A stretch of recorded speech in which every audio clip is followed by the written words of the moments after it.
Hello and welcome to the Devoted Outdoorsman's podcast. Hello, what is up, Podcast Nation? I hope you guys have been having an awesome week. It's the 4th of July week. I hope you guys had a great holiday and you guys stayed safe. So today on the podcast, we have another conversation going on here, man. We got two guys on the line. We've been doing this here quite often here recently, but I think it's going to start happening a little bit more often because I finally figured all that out. So today we have Hawk on the podcast along with Ricky Maymorn, and, we're going to talk a little bit about archery stuff, and, maybe we'll see where it goes. So how have you guys been doing? I've been doing good, man. Been doing good. Been busy. Thanks to Haas, I'm doing pretty good myself, man. Yeah, we just, we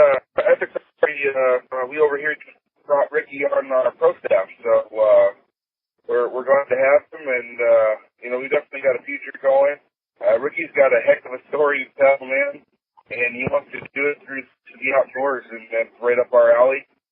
And, maybe we can start the podcast with that. Maybe Ricky can kind of give his story a little bit and talk about, everything that he's been dealing with and going through, and what's really gotten him into wanting to push everything through the outdoors and start there. Yeah, I definitely think that that's a good idea. To start this podcast out that way, man. We had Ricky on once before, and he kind of touched bases on it. But from the videos I've been seeing on Facebook and stuff, man, you've had a lot of improvement here recently. So maybe you guys can touch bases on that a little bit too. Well, what's going on is a couple weeks ago, Haas added me on pro staff along with the folks over at Ethics, and what that's done for me is gave me the ability to start moving into the outdoor industry, which is one of my biggest goals and dreams right now. And I just want to be able to make a difference in somebody's life again, like you're able to in the military with a complete and immediate reaction.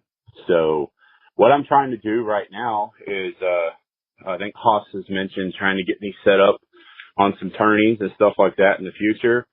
He's hooking me up with a custom build on some arrows, so that way I can really master my skill set just one more level. And as far as the pro staff goes, just company after company after company has been reaching out to me, basically because of a letter I wrote, actually in order to kind of audition more or less for Ethics Archery.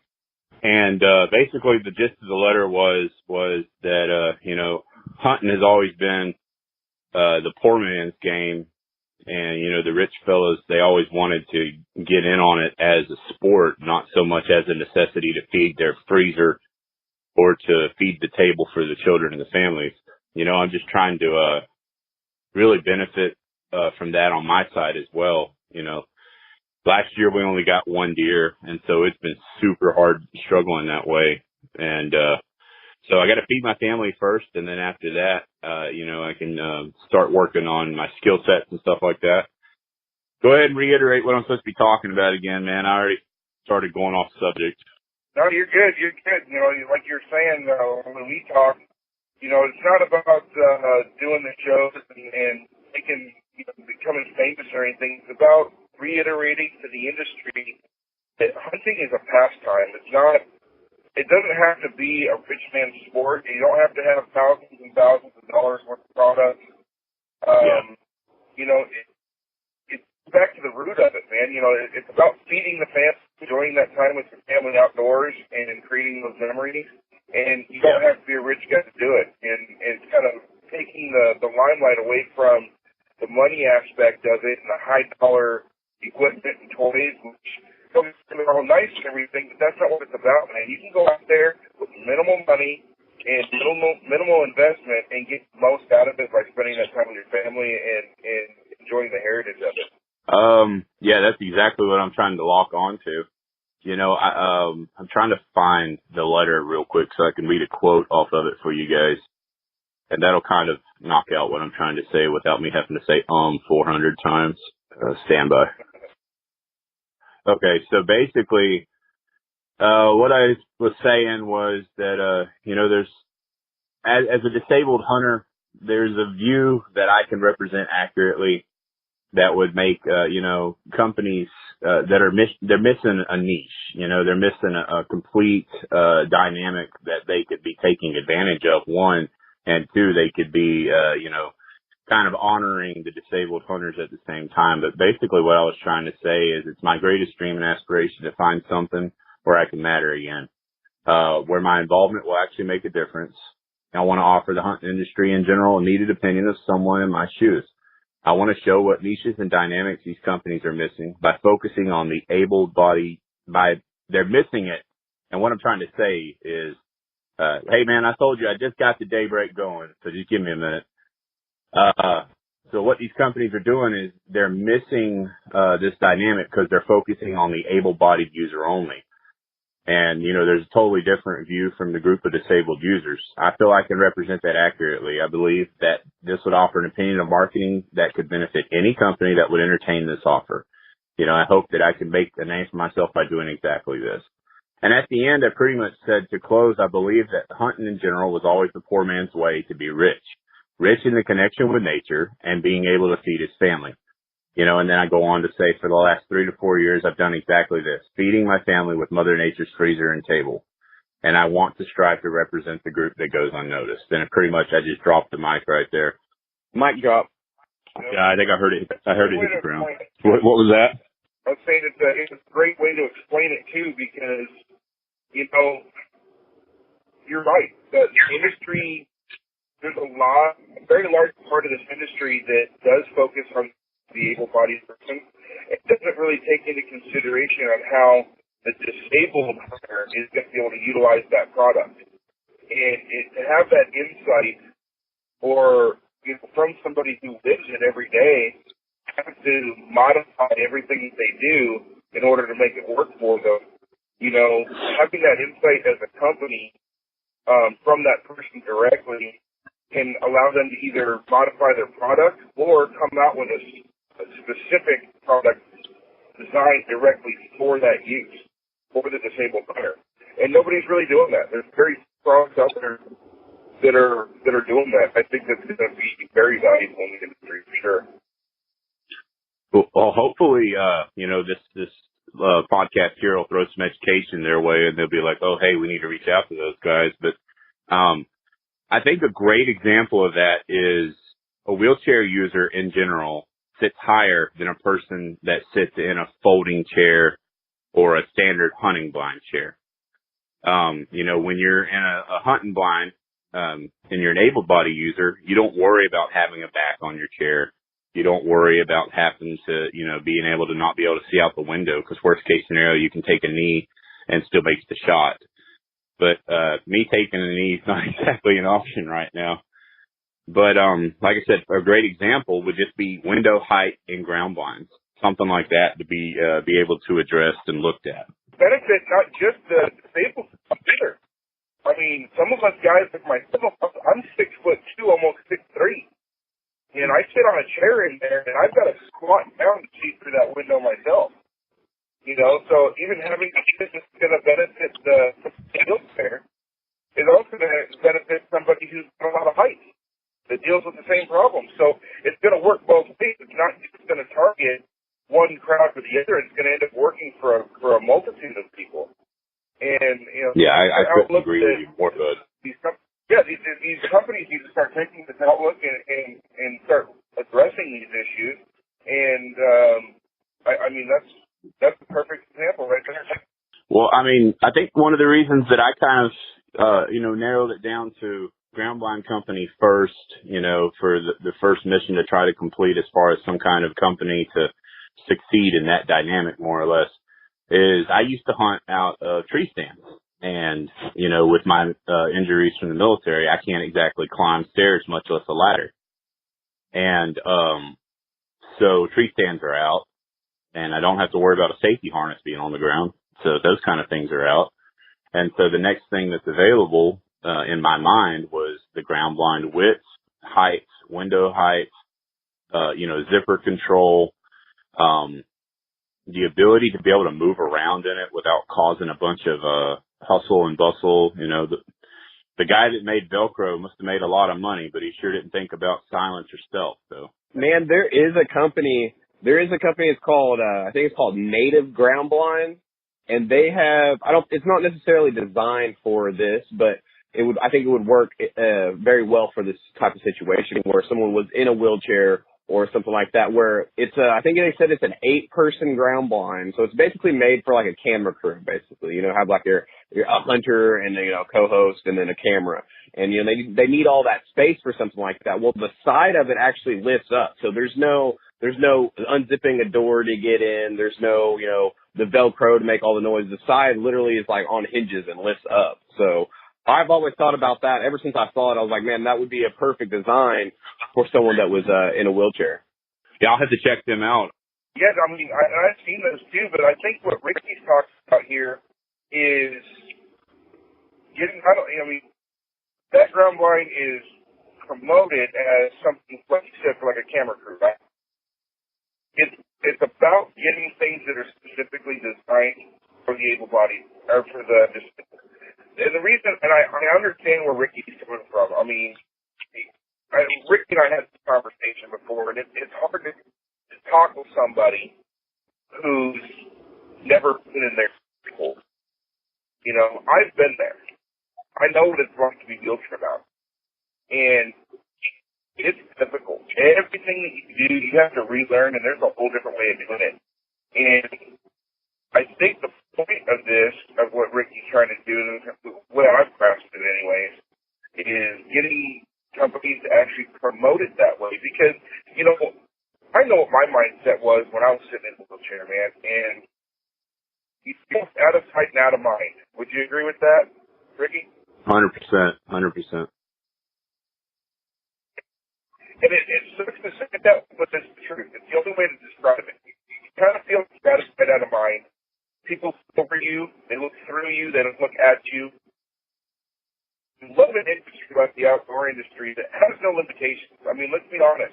You want to get out and shoot a gun, shoot a bow, go hunting, physical fitness and stuff. That all comes into play in certain aspects, but it's not required. There are ways for anybody of any physical ability, any mental capacity, anything like that. Anybody can get outdoors, whether it be hunting, fishing, shooting, anything. This is one of those industries where there's a spot for everyone. The problem is there's not being marketed to the people that need it the most. Because when you go from an able body to being disabled, you lose a lot of that. You lose a lot of the hope. You lose a lot of the you start talking to yourself like, well, people used to market to me, but now all of a sudden I don't matter. And that's the feeling that you get when you become disabled. And it's, it might be hard, but it's true. And anybody out there that's in that situation or has been in that situation knows exactly what we're talking about. And I think it would be very smart of companies to begin looking directly at those people, marketing to those people, making sure that they know there's a spot for you in this industry. And that right there makes so much difference. There's a lot of people sitting at home right now that would love to get out and hunt but think that they can't. And they can. Now it's time for companies to step up and say, hey, look, not only can you, but we're going to start designing products directly for you to allow you to do this. And not only that, it's going to give an upflow and back into the economics for the whole entire country. I mean, it's such a huge market that's being missed.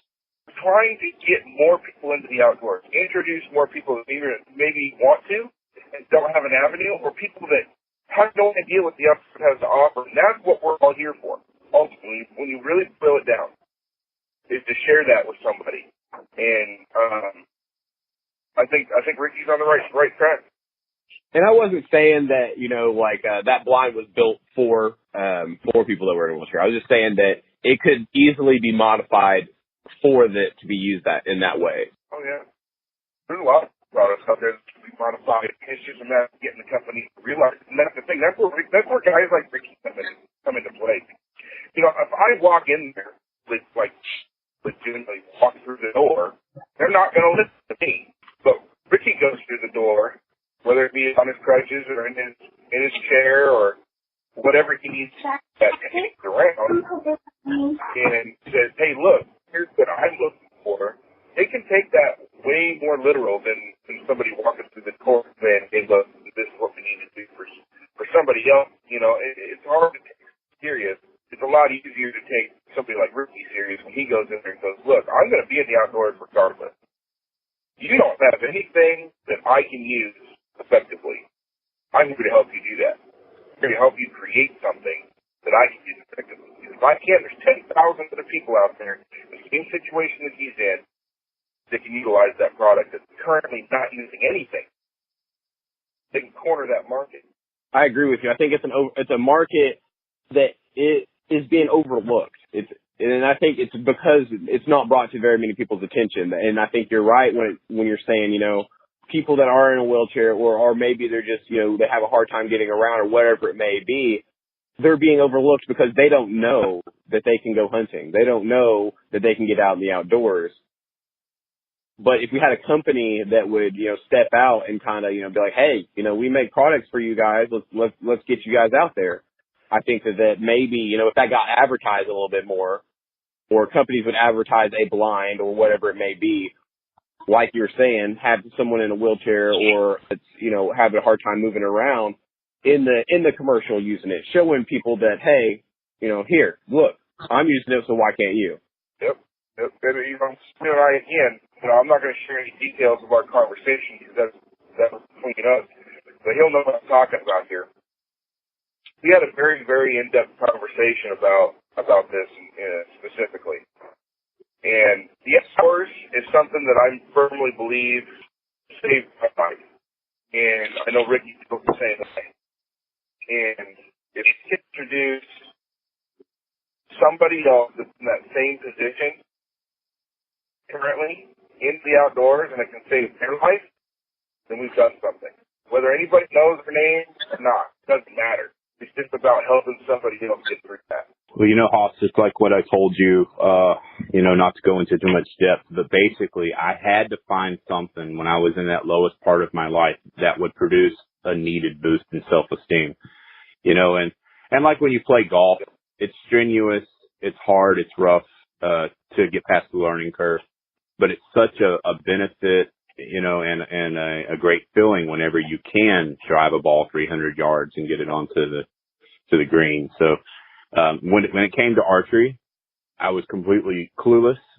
I listened to all the old timers that I could. The problem is that all the archery stuff was evolving. So luckily I was able to get a hold of a golden eagle, you know, and I shot that for a couple of days. And then I moved into, I want to say it was like a PSE Whitetail Extreme. And, I shot that bow for like 5 years, I think. But, basically archery gave me that needed boost of self-esteem after my first 3D shoot. I had no clue that there was going to be such a benefit out of that, you know, but, with myself being infantry, like I said before, the weapon is just the extension of your body. You know, that's how we're trained. And, so it just felt natural to be able to have something like that in my hand again. Yeah, and it gives you a drive too. Because you're not like me mentally, you know, and I get a general interest in something, and I want to be the best I can be at it. And the best thing about archery is you're never going to master it. You can work your entire life and you will never master it. There's always something to learn. Therefore, there's always something to strive for. Yeah, absolutely. Long-term goals always one. As a long-term goal to master archery, it'll never plan. You're not going to do it. There's always something to learn. So there's never any end game. And you're constantly striving for something. And when you're constantly striving for something and you have a goal, that takes your mind off a lot of other things where your mind doesn't need to be. No, you're definitely right there, man. Like I said, I'm just so excited to be with you guys. I'm excited for any company to come up to me and said, hey, test this in your level of you know, usefulness or usability. Break it if you have to, you know, like those are the things that I want to do with my life now. And, I would love to get into, you know, some ASA tournaments. I want to show people that disabilities don't define you. While you have to learn to live with them, adjust your life to continue to live with them, you're never defined by them. And, and as you know, as well as myself, there's a breaking point there to get you to actually understand and believe that. Because in the beginning, everybody tells you that, right? But everybody, you don't really believe. You never believe it right away. No, it took about it took about 2 to 3 years for me to finally start being able to move past it. Like, I went through this self-pity, depression thing, like, this is my life now. I just got to learn to live with this. And then the longer that I lived with the injuries and the hard part about walking and, being in the wheelchair and everything else, the longer I dealt with it and tried to deal with it, the more I found out that if I added just a little bit more time to each task, I could still accomplish the goal. It was just a little more frustrating, but at the end, it was more rewarding, though, because of the fact that it took way more energy to be able to accomplish it in the first place. Absolutely. And that's the thing. How many hundreds of thousands of people do you think are out there right now that are stuck in that vault? You know what I'm saying? You and I have both been there. We talked about that. And the mental aspect is more debilitating than the actual disability itself. Exactly. While it's frustrating for someone to say that, you do have that mental, blockage. Unfortunately, it's just part of it, and you have to find a way to move past it, not around it, not take a shortcut. Literally move through it, learn to live with it. But like I said, don't let it define you. That's actually why I'm really hoping that.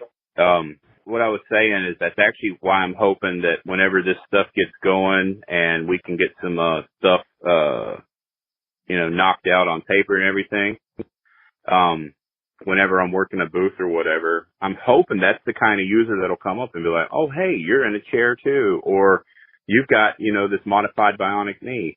What can I do to change this aspect of the game for me?